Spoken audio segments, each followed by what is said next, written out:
बहुत सारे लोग कहते हैं इफ़ेक्टिव डाइट प्लान स्ट्रैटेजीज़ बताएं। मुख्तलिफ लोग मुख्तलिफ स्ट्रैटेजीज़ इस्तेमाल करते हैं। कोई कहते हैं कि भाई ब्रेड्स रोक देने चाहिए, रोटियां छोड़ देनी चाहिए, चावल छोड़ देने चाहिए। कोई कहते हैं कि कीटो डाइट करना चाहिए, कोई कहते हैं कि एनिमल प्रोटीन्स छोड़ देने चाहिए। तो वो कौन सा इफ़ेक्टिव स्ट्रैटेजी है जिसके साथ इफ़ेक्टिवली वेट लॉस हो सके?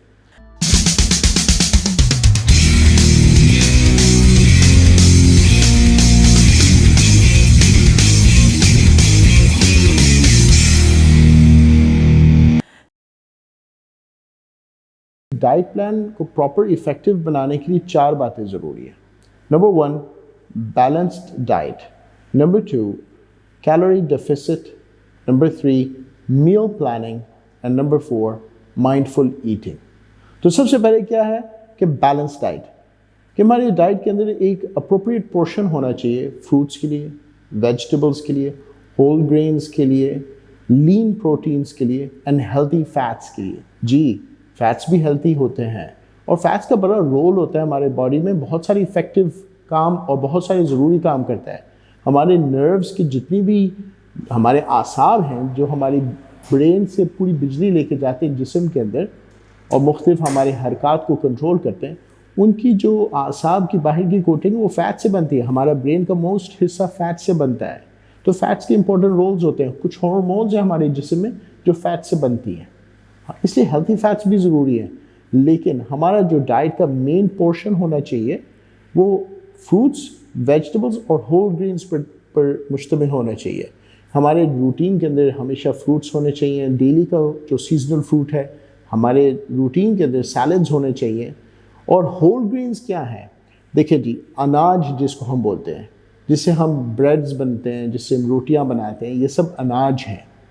तो अनाज के अंदर 2 किस्में हैं, सिंपल कार्बोहाइड्रेट्स, कॉम्प्लेक्स कार्बोहाइड्रेट्स।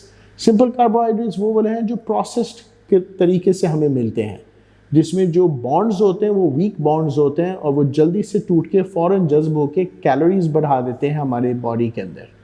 और जो कॉम्प्लेक्स कार्बोहाइड्रेट्स हैं उनकी आपस में बॉन्डिंग कॉम्प्लेक्स होती है, वो आराम से नहीं टूटते। जब वो आराम से नहीं टूटते तो वो most of the time bulk बन के जो है ना हमारे स्टूल में बाहर निकल जाते हैं और उसके साथ वो बहुत सारे और बेनिफिट्स हमें देते हैं, जैसे हमारे कोलेस्ट्रॉल को रिड्यूस करते हैं। हमारी जो लार्ज इंटेस्टाइन है, बड़ी आंत है, उसके अंदर बल्क जाने की वजह से हमारे लार्ज इंटेस्टाइन हेल्दी हो जाए तो बहुत सारी बीमारियों से हम बच जाते हैं।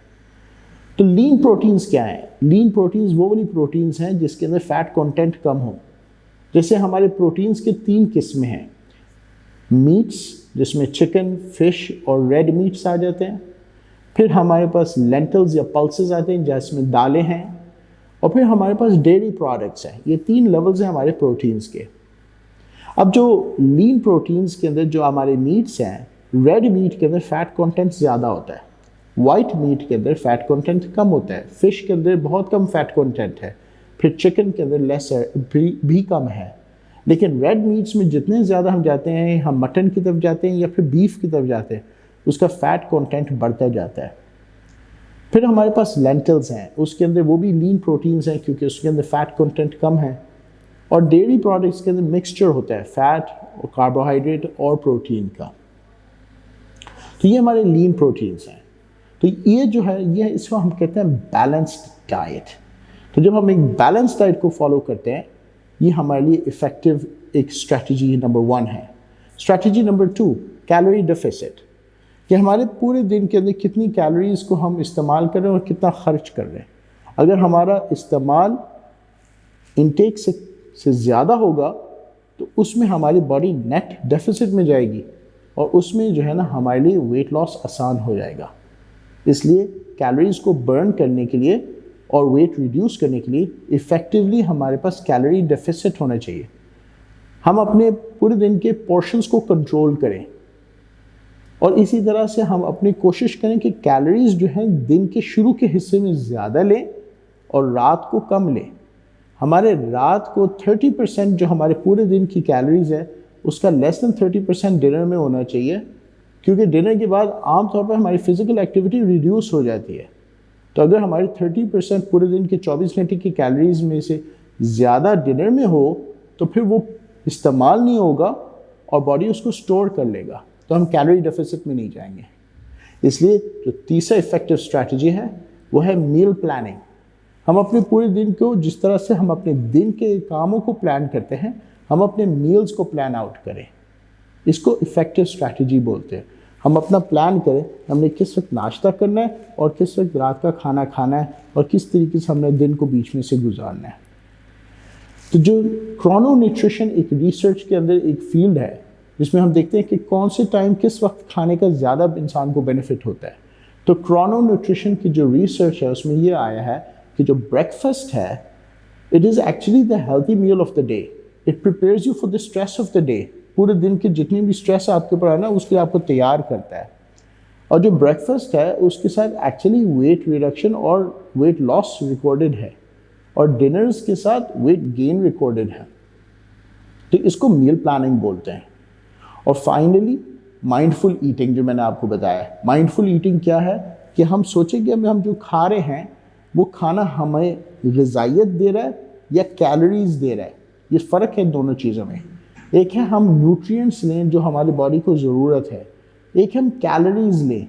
अब स्पेस तो मैदे में उसने घेरना है। अब जो मैदे के अंदर हम फ्रूट्स डालेंगे, वेजिटेबल्स डालेंगे, वो ज़्यादा स्पेस घेरेंगे, आपको फुलनेस होगी। और अगर हम कैलोरी डेंस स्नैकिंग करेंगे, चिप्स हो गए, निम्को हो गया, हमारे मिठाइयाँ हो गई, चॉकलेट्स हो गए, तो ये कैलोरी डेंस हैं। जितने डिज़र्ट्स हैं वो कैलोरी डेंस हैं और न्यूट्रिशन पुअर हैं। इसलिए प्रोसेस्ड आइटम्स को, प्रोसेस्ड फूड्स को हम तरजीह ना दें, बल्कि हम हेल्थी ऑप्शंस को तरजीह दें। इसको हम कहते हैं mindful eating and mindful snacking. तो ये वो 4 स्ट्रैटेजीज हैं, मैं दोबारा दोहराता हूँ। Number 1 balance diet, number 2 calorie deficit, number 3 meal planning and number 4 mindful eating. अपना ख्याल रखिए।